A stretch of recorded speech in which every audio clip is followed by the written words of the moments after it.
Bam! Okay guys, so I thought I would do a video on what? The gains, right? The gains on a ketogenic protocol. As you guys can see, that's the business.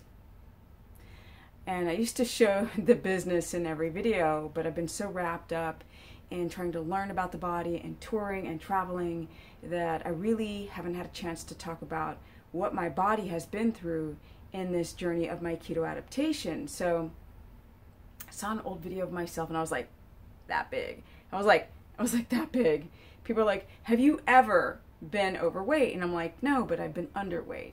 So if I look at the videos today, you can see growth on the frame. And I'm almost 50. I'm so excited. I cannot wait. But here's the deal. Keto is very anabolic.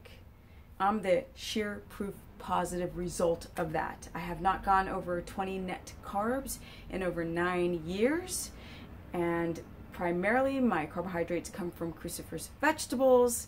I eat fatty meats. I eat high and absurd amounts of animal fat on a ketogenic protocol. And I've done videos and workout tops and workout attire the whole time, so you can see the evolution of my body. If you go back 4 or 5 years on this YouTube channel, you will see that the gains just keep getting bigger. The skin just keeps getting softer as I get older. So I go from my mid-40s, now I'm almost 50 on a ketogenic protocol, and I just couldn't be more excited. But I want to talk about how do you preserve or spare muscle on keto. It's really fascinating how the body becomes hyper-anabolic. Now, just because you do a ketogenic protocol doesn't mean you're just going to start gaining a bunch of muscle. Some people don't do well on a ketogenic protocol because they do the wrong application of it. So now they start to develop things like reactive hypoglycemia or physiological insulin resistance. If you have these types of effects while doing keto, you're not going to get the gains. You're not. You have to be adapted.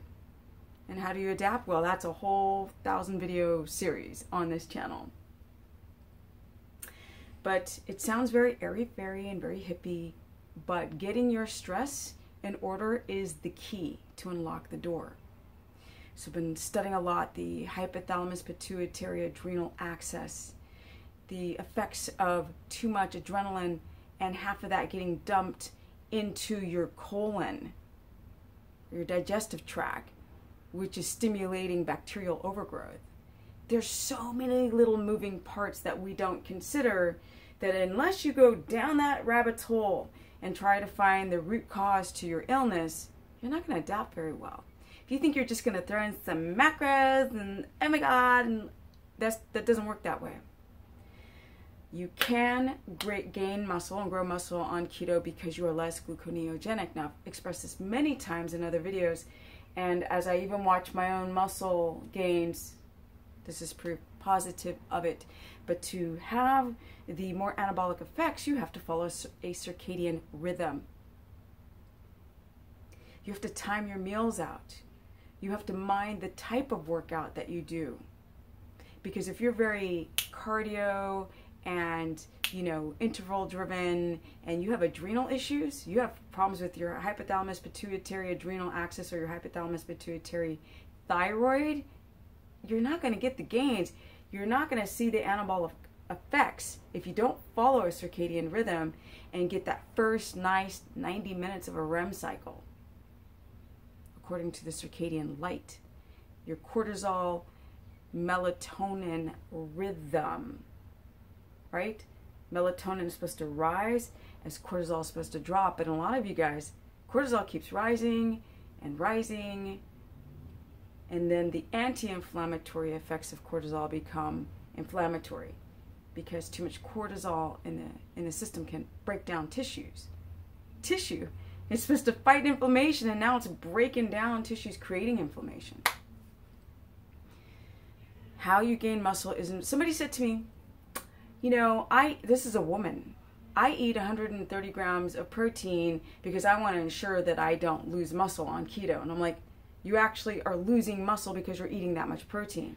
So try to explain to her that your body can't, the peptides and enzymes and caloric acids to break down, and gallbladders, all these digestive actions in the body to help break down food to get into the bloodstream to be used.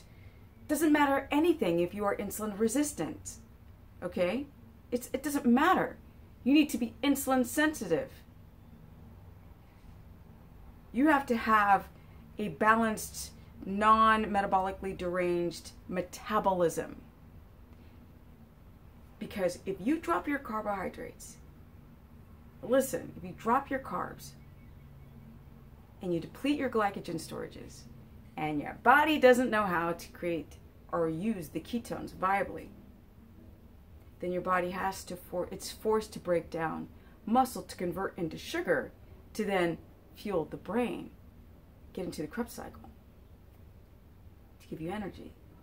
So you're eating too much protein and your carbs are low. But that protein cannot be eaten and digested in enough time for the volume of protein that you're eating to be used and synthesized to get into the muscle because you're insulin resistant. You guys, it's way more complicated than eating a bunch of protein. A lot of that protein becomes unused. And what becomes unused becomes stored through gluconeogenesis. It's a balancing act, guys. There's a lot to learn.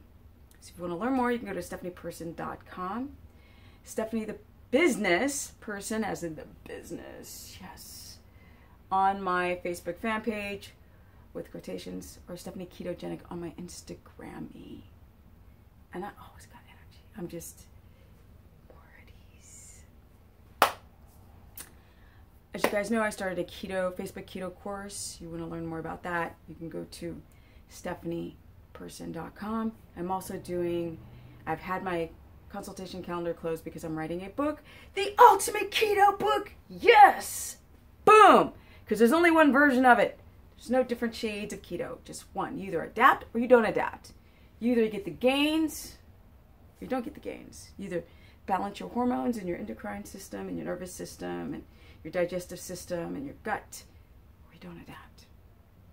So I am creating consultations, individual and group consultations.